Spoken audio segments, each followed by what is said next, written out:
Halo Sobat Universe, kembali lagi bersamaku Rafael J. Purba di channelku Rafael J. Purba. So, kali ini kita mau ngebahas tentang jangan pakai TikTok dan Instagram atau sosial media. Tapi sebelum kita sampai ke topik ini, jangan lupa untuk like, komen, dan subscribe channel ini untuk perkembangan channel ini ke depannya. So, langsung aja kita ke topik tadi. Jangan pakai Instagram, TikTok, LinkedIn, dan sosial media seperti Facebook. Kenapa? Karena itu merupakan salah satu momentum yang bisa mengubah hidup kalian. Kok itu? Nah, aku ceritain dikit, jangan marah dulu. Jadi, belakangan ini aku sedang mempelajari tentang TikTok, Instagram, dan juga LinkedIn, serta sosial media lainnya. Dan aku coba baca-baca buku tentang perkembangan itu dan bagaimana kira-kira bagaimana kita bisa menang, atau mungkin bagaimana kita bisa mengembangkan karir kita atau mengembangkan ilmu kita di berbagai macam platform tersebut.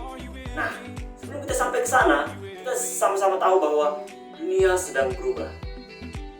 Mungkin landasan atau latar belakangnya beberapa waktu sebelum pandemi ini terjadi, memang sedang bergerak ke arah digital, yaitu mulai dari berkembang dan boomingnya Instagram, kemudian bagaimana sosial media platform lainnya juga bisa nge-boost dari berbagai macam sektor, mulai dari UMKM, kemudian perusahaan-perusahaan yang biasa-biasa saja atau orang-orang yang biasa-biasa saja, kemudian bisa boost performanya dan juga berkembang perusahaannya dan memberikan banyak keuntungan bagi banyak orang.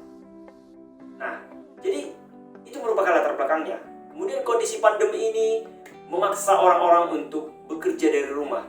Mau nggak mau, perkembangan dunia digital semakin tinggi, semakin cepat, dan pandemi ini seakan-akan sebagai katalis menuju industri 4.0.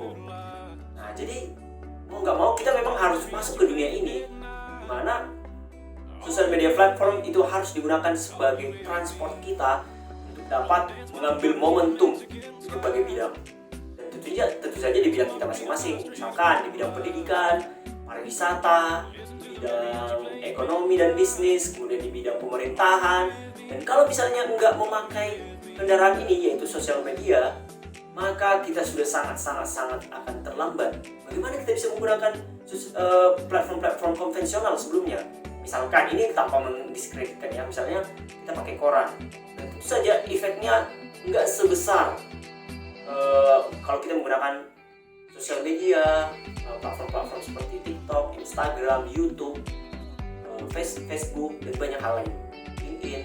Nah, jadi kok memang nggak apa-apa sih kalau misalnya pakai yang konvensional kayak koran dan lain sebagainya, nggak masalah. Tapi ada kendaraan lain yang jauh lebih cepat.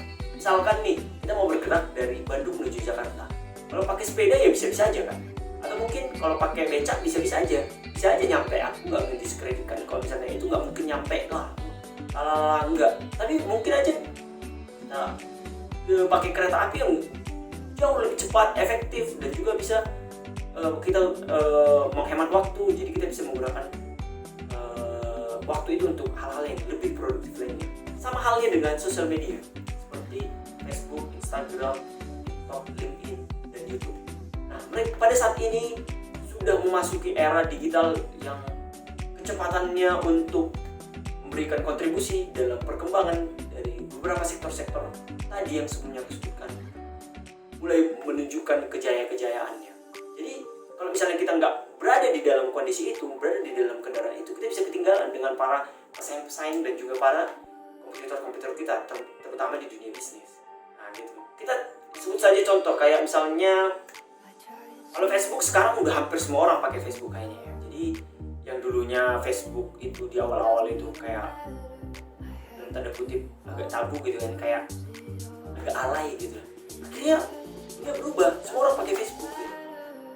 Kemudian kita masuk ke era Instagram, dimana di era Instagram awal-awalnya orang tuh kayak, aku ingat banget gitu, pertama kali aku melihat teman-temanku pakai Instagram, orang-orang menggunakan Instagram di daerahku ya, dan saat-saat aku masih kuliah juga di Bandung, itu aku melihat kayak awal-awalnya aku lihat kok alay ya gitu, kayak dulu tuh zaman-zamannya selfie kalau nggak salah, zaman selfie, orang menganggap selfie itu tabu, kayak alay gitu, kayak nggak aku banget gitu.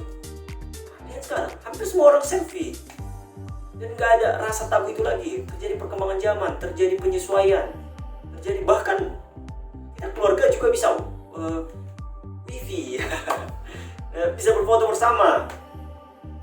Bahkan toksis mulai tenar dan mulai mengambil kejayaannya pada saat itu. Sekarang udah mulai turun lagi ya. Sekarang udah lebih maju. Nah, jadi itu berlangsung dan terjadi, kita sadari atau tidak kita sadari, dan itu mempengaruhi berbagai sektor. Mungkin secara personal, secara bisnis juga, dan juga banyak hal. Dan juga orang mau nggak mau di awal-awal itu menolak terjadi perubahan, karena memang itu susah. Dari yang awalnya nyaman di sesuatu kemudian berubah ke sesuatu tren, sehingga itu perlu loncatan dan tentunya sesuai dengan hukum fisika itu membutuhkan energi yang lebih besar untuk melakukan perubahan dari berdiam kemudian untuk bergerak. Jadi itu yang terjadi, kelembaman itu hukum fisika. Nah, kemudian masuk di zaman era YouTube. Nah, di mana orang merasa YouTube itu merupakan suatu kegagalan di awal-awal. Di mana ada TV, kita punya siaran yang diminati banyak masyarakat. Tapi kok YouTube, internet, kita harus bayar internet untuk nonton YouTube, ngisi paket, lalalala. Orang menolak itu. Orang nggak suka dengan itu. Orang nggak suka dengan terjadi perubahan itu. Tapi zaman terus berkembang dan mau nggak mau kita harus mengikut ke perkembangan zaman tentunya. Supaya kita tetap update dan bisa kita menyesuaikan diri. Dan lihat sekarang bagaimana YouTube. Hampir semua orang pernah menggunakan platform ini. Dan penggunanya sangat banyak. Dan bahkan sampai sekarang dia masih bisa bertahan. Bayangin aja, kelas YouTube yang dulu diragukan. Dulunya cuman nge-share tentang vlog. Sekarang udah banyak konten edukasi. Kita bisa belajar apapun dari YouTube. Belajar bikin video ini, belajar bikin lighting, belajar matematika, belajar kalkulus, belajar teknik. Bahkan ini harus kusadari, lebih banyak aku belajar dari YouTube daripada bangku kelas. Ini sorry to say, ini kenyataan. Lebih banyak aku belajar dari Google, YouTube, video daripada bangku kelas. Kenyataan harus kita terima. Dan ini bakalan terus berlanjut. Tentu saja lambat laun ini akan mempengaruhi dunia pendidikan. Bagaimana ilmu itu ditransfer, apakah kita memang harus selalu di bangku kelas offline, dan bagaimana kita lihat selama pandemi ini kita bisa belajar juga kan dari rumah. So pasti akan berubah. Apakah kita harus selalu duduk di bangku kelas atau sebenarnya bagaimana? Karena ya kita lihat di bangku kuliah kita bisa belajar lebih banyak hal. Dikasih tugas kita bisa menyesuaikan, ya kan? Nah, jadi yang tadi itu udah mature semua ya, udah mengalami peak point. YouTube mungkin masih berada di peak pointnya. Kemudian yang baru-baru ini mulai bergerak, artinya mungkin mereka masih di dalam tahap remaja ya. Memang platform ini sudah lama ditemukan, sudah lama diperkenalkan, sudah lama kita ketahui. Tapi sekarang mengalami pertumbuhan yang fantastis dan signifikan, yaitu LinkedIn dan juga TikTok. Nomor satunya TikTok. Perkembangan yang sangat fantastis dari TikTok. Penggunanya wow, meningkat secara signifikan, meningkat secara tajam. Karena apa? Karena kontennya ringan, menghibur. Kemudian kita bisa mendapatkan reach engagement dengan sangat mudah, dan environmentnya juga masih ramah. Mungkin lama yang waktu di sebelumnya ya TikTok udah ada sih, cuman environmentnya nggak seperti sekarang. Sekarang kita bisa belajar banyak hal dari TikTok. Coba deh kalian buka TikTok, kalian coba lihat. Ya jangan juga lihat yang kalau misalnya kalian bilang nari-nari alay, kan sebenarnya menurutku itu ekspresi manusiawi sih, ekspresi manusia. Jadi nggak salah juga sebenarnya. Tapi kalau misalnya kalian nggak suka ya jangan lihat yang itu. Ada banyak hal, ada banyak ilmu yang ada di TikTok. Contohnya, aku pernah belajar tentang gimana mengefisiensikan dan membuat kita lebih produktif setiap hari dari TikTok. Bagaimana kita memarketingkan produk, bagaimana kita bisa riset untuk membuat sesuatu, bagaimana kita nge-set lighting. Ini aku belajar dari TikTok. Kemudian bagaimana kita bisa mengefektifkan diri, bagaimana kita bisa tenang, stay calm, gimana kita bisa menghadapi HRD saat wawancara. Aku belajar dari TikTok. Itu tergantung dari kita masing-masing. Jadi platform ini merupakan tools dan kita yang menggunakannya. Kalau misalnya kita menggunakannya ke hal-hal yang tidak baik, tentu saja bukan cuma TikTok, YouTube juga bisa kita gunakan untuk sesuatu yang tidak baik. Facebook, Instagram, Twitter, banyak hal yang bisa kita gunakan untuk sesuatu yang tidak baik. Jadi tergantung ke kita. Sama kayak gunain pisau. Pisau itu bisa untuk memotong daging, kue, sehingga kita bisa menggunakan makan dengan enak, kemudian memotong bahan baku apa segala macam, mencincang. Tapi bisa juga untuk membunuh kan. Jadi yang salah pisaunya atau orangnya. Nah, jadi sekarang yang sedang ada di dalam momentum fantastis dan bombastis adalah TikTok dan LinkedIn. LinkedIn juga berubah drastis. Dulunya LinkedIn aku merasa itu merupakan platform untuk mencari kerja, berhubungan dengan orang lain dan sebagainya.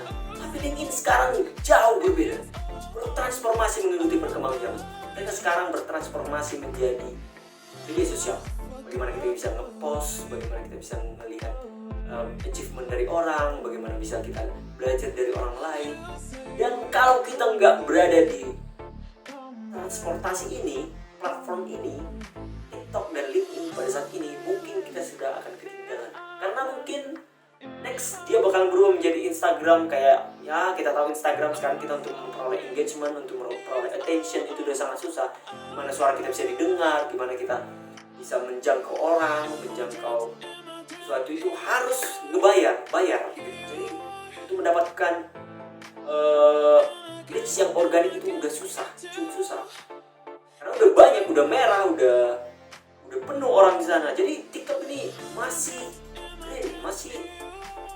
fresh. Kita bisa mendapatkan jutaan orang views untuk melihat sesuatu yang kita sampaikan. Misalkan aku mau memberitahu tentang sesuatu yang positif, mungkin bisa mempengaruhi orang-orang di luar sana, membangun orang-orang di luar sana, sehingga ini merupakan momentumnya. Tapi kalau misalnya kalian tidak mau bergerak